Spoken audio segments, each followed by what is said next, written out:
Welcome to the London Property Podcast, your go-to source for navigating the complex and ever-changing London real estate market. Our digital marketplace provides informative and educational content from industry leaders through podcasts and videos. We cover various aspects of the real estate experience, including buying and selling, finance, law, tax, construction, design, and more. Join us as we delve into the latest trends and developments in the market and gain valuable insights from our panel of experts. Hello and welcome to London Property. I'm your host, Farnaz Fazaipour, and today we've welcomed Clive Levantin back to the show.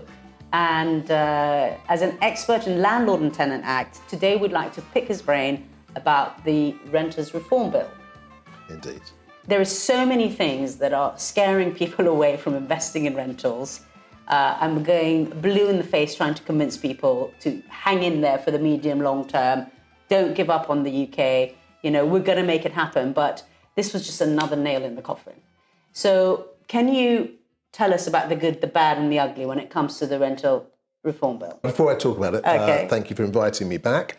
I think for investors, rental investors in prime central London, I don't think that these new rules are as ugly as they might be for people who are investing in other parts of the country, for reasons I'll explain. So the Renters Reform Bill is currently going through Parliament. It's going through its third reading. It's now quite advanced, so we've got a very clear sense of what's going to be in there. Of course, things can change at the last moment, but we've got a good sense of what it looks like. And if I take you through what the key changes to the law are going to be as a result of this, we can, as we go through it, we can talk about, well, how does this really impact upon investors in prime central London? Okay. At the moment, the vast majority of tenancies that investors grant are assured short hold tenancies, what we call ASTs for short. And just before you continue, just give us the breakdown. There's a rent limit and conditions that make an AST. That's right. Effectively, if you go virtually no rent, it's not an AST, but people aren't renting their flats virtually no rent. And at the moment, if you give very, very high rents, over £100,000 per annum, then you're also outside of the act. But of course, that is to be a very enormously expensive property before you get into that territory. So the vast majority of people letting their flats are letting them on assured short hold tenancies. And those tenancies were created under the Housing Act of 1988. There's been a few changes as we've gone along, but broadly speaking, the definition and what is an assured short hold tenancy is the same as it was from the very beginning. So what's really unusual about these changes is that when they're brought into force, and we think it could be as early as late summer or autumn, then there won't be a transition period and they will operate retrospectively. So historically, when there's been changes to tenancy law, you used to have the old regime, something was granted under the old act or under the old rules, those continue to apply, and you had new tenancies under the new regime. In this case, these new rules are going to operate retrospectively to change the terms of existing tenancies. Right. So there's not much you can do. So historically, people might have been rushing to grant new tenancies. No point here. So that's one of the first things for your clients and people who are thinking of letting their property. Doesn't really make much difference whether you do it now or you do it in a few months' time. So the key changes are these. At the moment, most ASTs are granted for a year, 2 years, whatever it is, it's a fixed term. And there may be some break clauses in that. Possibly you grant the tenant a 3-year lease, but you can say if you want to break this, you can break it after 2 years. Or sometimes landlords will say, I'll grant you a 2-year tenancy, and as long as you give them 6 months certain, you can reserve yourself a right to break the lease yourself. Yeah. All existing tenancies will be converted, and all new tenancies will become what we call periodic tenancies. So they're effectively almost like month-to-month tenancies. Carrying on the same terms as before. Well, so because we'll come on, other than rent, and we'll come on to that in a moment.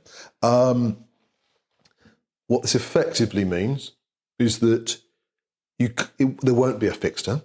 And what it means at the moment, if you let your property for a year or 2 years, particularly if you took a sizable deposit or something like that, tenants simply couldn't walk away. You knew you had the security of the rental income for that period. Of course, always a risk that someone wasn't going to pay, someone was going to disappear. But absent that, you knew, well, I've let my property for £3,000 a month or £4,000 a month, whatever it is, and I know I've got that for that period. Under the new rules, effectively, anyone can give 2 months' notice to At quit. any time. Any time to go. So they're going to abuse it and stay for short let and pretend they were going to do long let. But that's just me being devil's advocate here. Absolutely. If someone wants to do that. Now, and this is one of, I think, those differences between prime central London and just the general rented sector around the country. And this legislation, of course, was designed to protect the abuses mostly around the country where landlords aren't behaving very well, where they weren't looking after the property, where they were serving notice to evict people, trying to get them out after 12 months, or would do so by trying to put the rent up too much.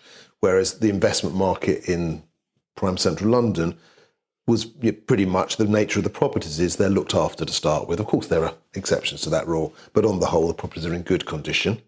And probably, dare I say it, is people don't tend to rent a property in prime central London and stay there for 5, 10, 15, 20 years. Whereas people around the country in the rented sector, often they've found a flat, they like it, they want to stay there, their kids are at the local school or they've got a local job. It's really disruptive for them when they can be forced out after a year, when the rents could go up to whatever amount the landlord wants, and if they don't agree to pay the new rent, then they've got to move on. So the legislation was intended to protect those tenants. Yeah. But of course the rules will apply to everyone. But because, as I understand, you probably know this better than I do, my instinct here is you might have someone who stays 1, 2, 3 years, but it's pretty rare in the prime central London market for tenants to stay 5, 10, 15, 20 years. On the whole, people tend to move on. They're here for a short period, or they then go and buy somewhere, or they move on for work, or whatever it is. The nature of the people who are renting in prime central London is not the same as general property. Well, there's also the nature of the landlords, right? So if the landlords are accidental landlords and the landlords, got married and they had a property, then they need to sell it because they're going to buy a bigger home. So I think there's a double-edged sword here. That's right. So, I think that some people would welcome the idea of not being disturbed, but carry on. So first of all, rent's now going to have to be paid monthly. You won't be able to take more than a month's rent up front. So all these things that people do to take more security, you take, say, a 3-month deposit, or you take 6 months rent up front. So a lot of those things that give comfort to landlords, that I know at least I'm safe for this amount of rent if my tenant doesn't pay. ups and offs, then there's going to be a lot less protections like that. But you still have various rights to get your property back. So this isn't a charter, particularly in prime central London, for people just to sit and not go. So there are a whole set of new grounds and some old familiar ones which you can still use in order to get possession back. So it's currently 2 months. It'd be if the rent's in arrears for more than 3 months, you can apply to get your tenant out. If you want your property back because you want to live in it yourself, or you want to sell the property, then you've got to give them 4 months' notice, but you can get your property back. And likewise, if there's persistent breaches of covenant, things like that, then there's still going to be grounds to get your property back. Okay. And they're not that different to but I guess those the breaches have to be quite substantial. That's right. Yeah, that's right. But in the same way at the moment, if someone's just minor breach of tenancy at the moment, of course, if you had a tenant that was really annoying you, what you would do is you get to your 12 months and just give them notice and you get someone new in. And that's the type of thing you're not going to be able to do anymore.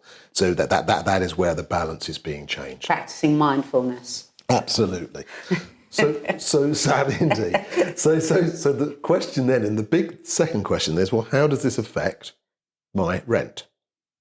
So first of all,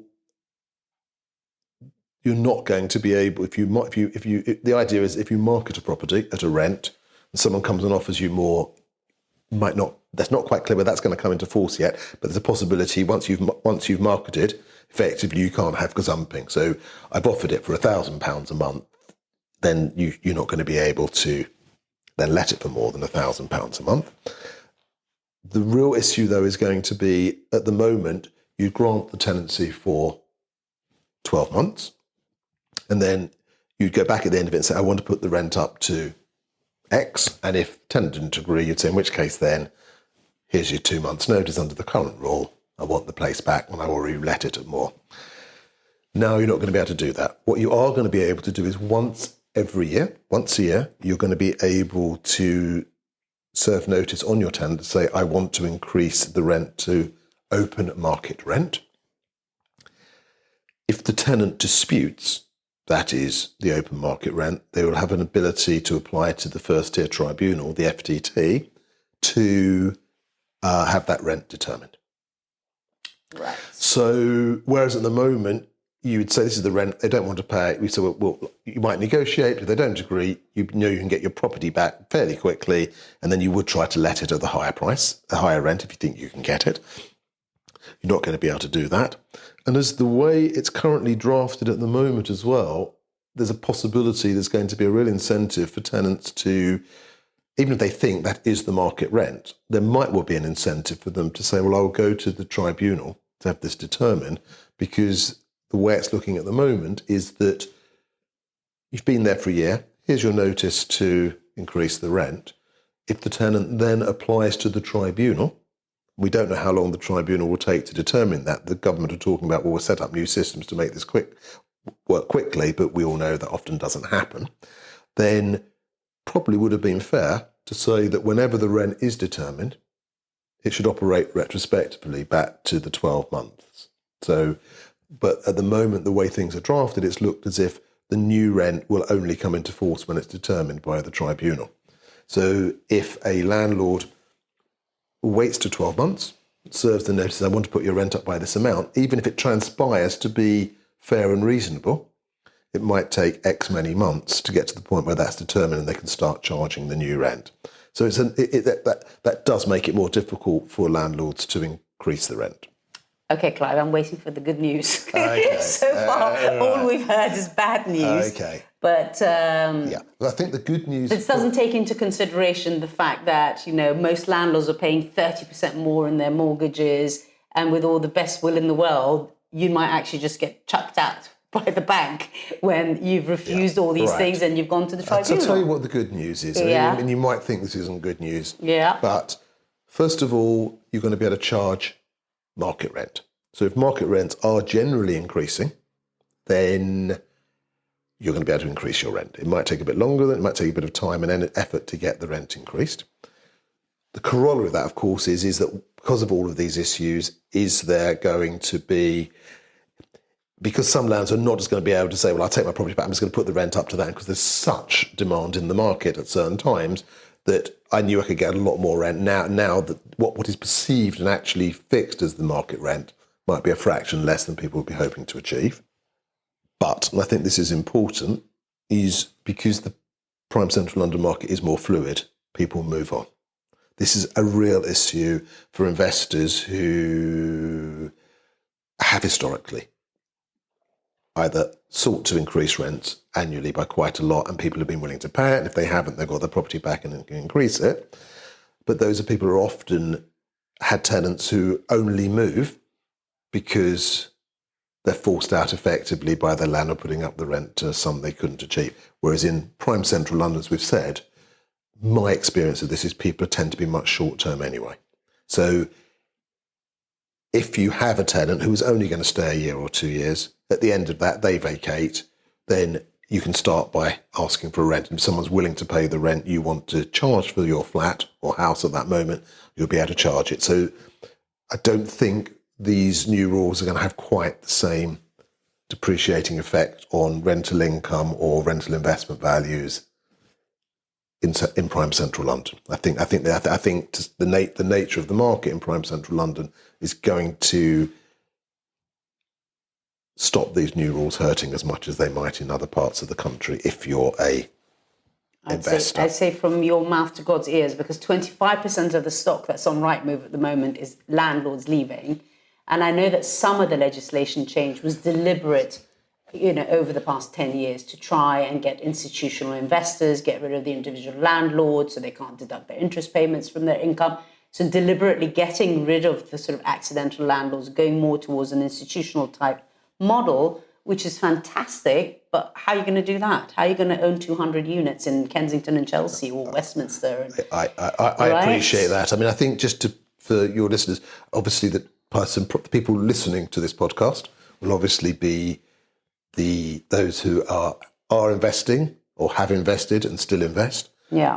And as I said, one of the problems here is that these rules were introduced to deal with issues and problems that weren't necessarily that prevalent in prime central London. Yeah. They're more prevalent elsewhere. So they're not great if you're a landlord.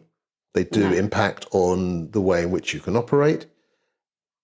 My instinct, it's only a gut instinct, because you never know how these things are really going to pan out into the future. You often think things are going to be terrible and they end up being better. You often think things are going to be quite good, and then people notice the wrinkles after. My instinct is that this probably will have ultimately will have a modest impact on the value of residential investments in prime central London. I think people will see that probably their yields returns might go down a fraction. But I think once things settle, they should settle at what is the proper market rent. Yeah, I mean, I don't think prime central London was ever yield driven anyway, and it's much more of an appreciation kind of, park your money somewhere safe. But, at the same time, I guess people would just go back to home ownership versus rental because, my generation, so many people rent because it's actually become so expensive to buy. Yes. And you would prefer to have professional landlords that will let you rent for as long as you want. So I guess that's the icing on the cake when we get there. But for the time being, it is just adding another load of problems. It feels like you're taking the free market economy out of it. You can't take your rent in advance. You can't ask for this. So you're sort of limiting to people to a fixed economy.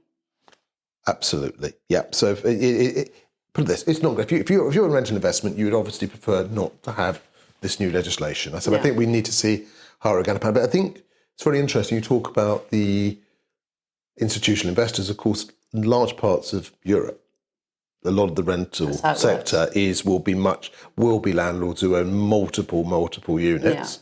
Yeah. And to be fair, some of these rules, giving much more security of tenure, we're just not used to them. We haven't been used to them since 1988 when the old rent tax were abolished. Many of the changes simply introduce the type of rules that apply in most of Europe at the moment anyway. Yeah. It's just that our property system has always sort of stood on its own. It's had its own idiosyncrasies and its own ways of operating. So we talked about the good, the bad and the ugly. Mm-hmm. Not that much good. I don't you say. for investors, I don't think the bad or the ugly is quite as bad or ugly as people are thinking. I think a lot of this will settle. There are a couple of other things that one of which will perturb investors, one a little bit, one of which will not. So there's going to be more regulation. Landlords are going to have to now effectively register on effectively a new private client sector database. So there's once it's been done once, I think it'd be fairly easy. There's more administration costs. Mm-hmm. Probably those who've got managing agents managing their properties for them will probably be another fee for that. But I suspect, again, it's probably marginal. So the intention of this is to hold try to see landlords responsible. that's right. Which is when you That makes sense. And again, it's something for the rogue landlords. Yeah. Rather than those who are responsible, and the fact that you're registered, and as long as you're looking after your property, that'll probably be the end of any regulatory involvement or interference with what you do. Yeah. And the other one, which you might have heard about, is there will be a implied term that a landlord can't unreasonably withhold consent to people having a pet in their flat. Yeah. But I've been using that for a while through the European laws, but yes. But that's unreasonably withhold. So, so for a lot of prime central London, you may well own a flat which you're renting out, where your lease or the regulations relating to your building mean that you can't have a pet anyway. So if you've got one of those, you wouldn't be unreasonably withholding consent. Yeah. Otherwise, you would be able to impose conditions. So if suddenly if you've got to go to your own landlord in order to get permission, then you'd obviously firstly have to do that. So if they think it's unreasonable, then you can simply say it's unreasonable down the chain, and you can still impose conditions. So if someone wants a dog, you can put a condition on it that clearly if their dog causes disruption to other people in the building, then the permission's potentially terminable if there are problems like that. And there's provision for you might be entitled to ask them to take out additional insurance to cover any damage caused by pets. So again, it's one of those things, just trying to make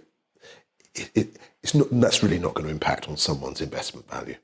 But again, I'm less concerned about the investment value, more concerned about the appetite. I think that, people are just like, it's too much of a headache, I can't be bothered, which is fine, so long as you and I find people who are going to put together portfolios of 100 units at a time in prime central London and buy them all within a mile of each other and manage them nicely. Yeah. And then we sell that to somebody else. That would be the dream. Yep. But to get there, you're in this situation where there just isn't enough stock. It's getting less. Rents are high. And landlords can't actually afford to be affordable because all the other expenses are making it impossible to actually be cash flow positive. So fun and games. In the end, it'll be supply and demand, won't it? So if there's sufficient demand, the market rents will be high enough that the fact you're limited on a review once a year to only charging market rent will be sufficiently high value that in the end it won't make that much difference to you. The problem will come if, as you say, it all becomes, it's all too difficult. If it's all too difficult, people withdraw from the market. If people are not, then institutional buyers aren't coming in, we're flooding the market, more properties on the market, that produces general capital values, and that has a knock-on effect generally. Although someone said to me the other day, well, if that happens, if values do generally, property prices come down in price central London, people might, if they're looking at yields, take the view, in which case it's come down by enough that I can come back in and the rents that I'll achieve based on having acquired a property at that price make it look attractive again. I think, and of course, those are the cycles we've seen. I've been doing this for 35 years. Yeah. I've seen the and I think you and I remember when we could buy a flat and put down 10% and take 90% mortgage and still manage to afford to pay our monthly bills. Absolutely. So, I think that there is an element of the market going back to the locals. I get it. But, I think that there is two sides to the story. All landlords are not evil. And, in order for them to survive, they need to have some free market economics to work with. I think that's right. But I think we'll have to wait and see. But I think unlike other areas of law at the moment where we aren't quite certain what's going to come in and when, it does at the moment look like the new rules I've described. That's what they look like at third reading. They've got general cross-party support. The Labour government anyway have got enough votes to get them through. So we think that this will be introduced. This will happen. And I think it will have much greater impact upon the non-prime central London market than it will in prime central London. But I might be wrong.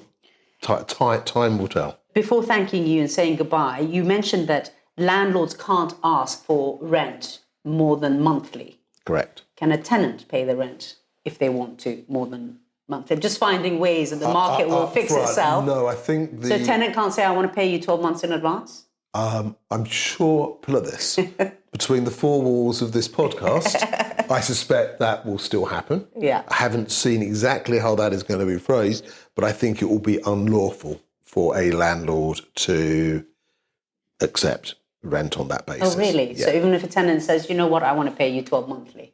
The whole purpose of this is if you're always free to give 2 months' notice, why would you want to give 12 months rent up front? Now, of course, To beat the next guy from getting the house you can't find, basically. Absolutely. Right. And again, that is where prime central London's being thrown in with the rest of the country, and where those are the type of issues which have caused problems. There are people who desperately need rented accommodation, and unless you've got the bank of mum and dad to give you 3 months deposit or 6 months rent up front, they want to make a level playing field. yeah, to be absolutely honest, I've got friends who've helped their children out. Their children are trying to get a flat, and they say, just offer to pay the whole year's rent up front. I'll pay it, and then you can pay me back once a month. And if you haven't got the bank of mum and dad to do that, so there are lots of people at the moment who really are prejudiced in the rental market. But I'd say, but we're not talking about the central London market. We're talking about the much more modestly priced properties around the country. Right. Like all landlord-tenant legislation, in the end, the legislation is designed to cure and address A problem. a problem that doesn't apply to every property and to every landlord and to every tenant. But you can't have different rules. Well, for different memo parts to the of country. government, allow people to put their properties into companies so they can deduct their interest payments and actually survive. Provide housing where they can't take their rents up. Thank you very much for coming. And we look forward to speaking to you again about more cheerful things. Indeed. Thank you. Thank you. Thanks for tuning in to our latest episode of the London Property Podcast. Head over to our website where you can browse our exclusive network of top experts driving the market. As a member, you'll have direct access to our experts and their networks. Our award-winning content will help you choose the right professionals for your needs and make informed decisions about your investments. Personal recommendations are a powerful tool in connecting with trusted professionals. Let us introduce you to the right people to help you achieve your real estate goals. Contact us now to learn more about becoming a member and gaining access to these valuable resources, or joining our directory of experts.